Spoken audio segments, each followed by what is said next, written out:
മനുഷ്യ മനസ്സിനെ മൂന്നായിട്ട് തരംതിരിക്കാം. ഒന്ന് ഇഡ്, രണ്ടാമത്തെ ഈഗോ, മൂന്നാമത്തേത് സൂപ്പർ ഈഗോ. ഇത് മൂന്നും ചേർന്നതാണ് ഒരു മനുഷ്യൻ്റെ മനസ്സ്. ഇഡ് എന്ന് പറയുന്നത് മൃഗമനസ്സാണ്. അതിൽ ന്യായാന്യായങ്ങളൊന്നുമില്ല.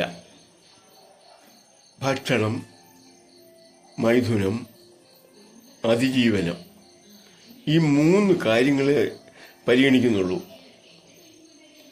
എല്ലാ മൃഗങ്ങളും ഈ വകുപ്പിൽപ്പെടുന്നതാണ്. അതേ മനസ്സ് മനുഷ്യനിലും ഉണ്ട്. രണ്ടാമത്തെ വിഭാഗം ഈഗോ ആണ്. ഈഗോ എപ്പോഴും അവനവൻ്റെ ആവശ്യം, തൻ കാര്യം, അതാണ് എപ്പോഴും. അത് ബുദ്ധിപൂർവ്വം നേടിയെടുക്കും, അഭിനയിക്കും നേട്ടങ്ങൾക്ക് വേണ്ടിയിട്ട്. ബുദ്ധിപരമായൊരു നീക്കമാണത്. തൻ്റെ കാര്യങ്ങൾ നേടിയെടുക്കാനുള്ള തന്ത്രങ്ങൾ ഉപയോഗിക്കും. സാധാരണ മനസ്സ് അത് ആവശ്യമാണ്. മനുഷ്യൻ പുരോഗമിച്ചതിൻ്റെ ലക്ഷണമാണ് ഇഡിൽ നിന്നും ഈഗോയിലേക്ക് മാറിയത്. താനെന്ന ഭാവം എപ്പോഴും മുഴച്ചു നിൽക്കും. മൂന്നാമത്തത് സൂപ്പർ ഈഗോ. അതാണ് വിശിഷ്ടമായിട്ടുള്ളത്. ന്യായം, നീതി, ധർമ്മം, ഇതൊക്കെ നോക്കിയേ ഏത് കാര്യവും ചെയ്യൂ. അത് വളരെ ആഴത്തിൽ ചിന്തിക്കും.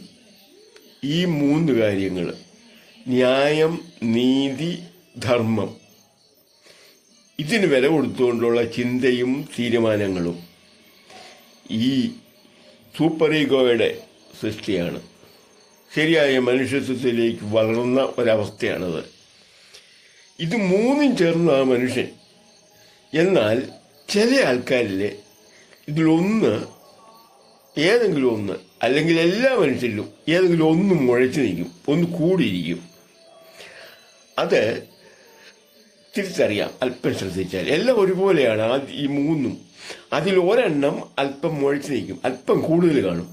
അത് വെച്ചുകൊണ്ടാണ് നമ്മൾ വിലയിരുത്തുന്ന ആ മനുഷ്യനെ. സൂപ്പർ ഈഗോ കൂടിയ, അല്പം കൂടി നിൽക്കുന്ന ആളിനെ നമ്മൾ വളരെ നല്ല മനുഷ്യനായിട്ട് കണക്ക് കൂട്ടും, കൊള്ളാവുന്നയാളായിട്ട് കണക്ക് കൂട്ടും. ഈഗോക്കാരൻ അവൻ്റെ കാര്യം നോക്കി ജീവിക്കും. മറ്റേ കാര്യം വലിയ ശ്രദ്ധയൊന്നുമില്ല. സഹായമൊക്കെ ചെയ്യേണ്ടി വന്നാൽ ചെയ്യും, എന്നാൽ വലിയ ശല്യമൊന്നും ചെയ്യല. മൃഗമനസ്സാണ് മറ്റത് ഇഡ്. ഇതെല്ലാ മൃഗങ്ങൾക്കും ആവശ്യമുള്ള അതേ ആവശ്യങ്ങൾ മനുഷ്യനിലുമുണ്ട്. മനുഷ്യൻ അതാണ്, അതുമാത്രം വില ഇരുത്തുന്നവരുണ്ട്, അതുമാത്രം മുഴച്ചു നിൽക്കുന്നവരുണ്ട് കൂടുതലായിട്ട്. രണ്ടാമത് മുഴച്ചു നിൽക്കുന്ന ആൾക്കാരുമുണ്ട് അല്പം കൂടുതലായിട്ട്, മൂന്നാമത്തതും ഉണ്ട്.